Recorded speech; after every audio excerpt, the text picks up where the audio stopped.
Nel 1953, a Santa Giusta, in Sardegna, un ragazzo danese di 17 anni, Andreas Fridolin Weiss Benson, sentiva suonare per la prima volta le Launidas.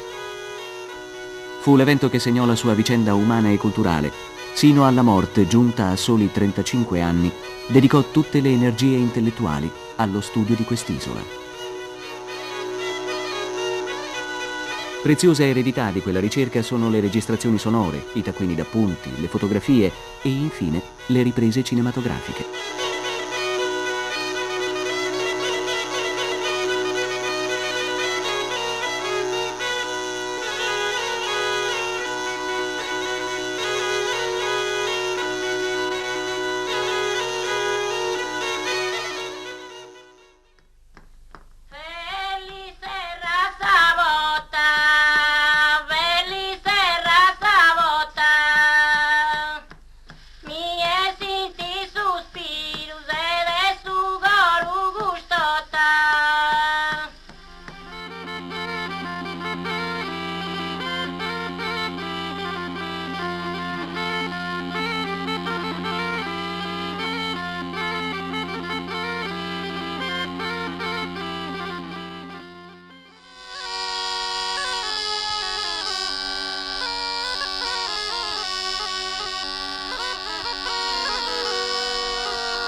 Questo film, costruito con i materiali visivi e sonori raccolti da Andreas Benson durante la sua ricerca sulle Launeddas, vuole essere un omaggio affettuoso e riconoscente a un illustre studioso e a un grande amico della Sardegna.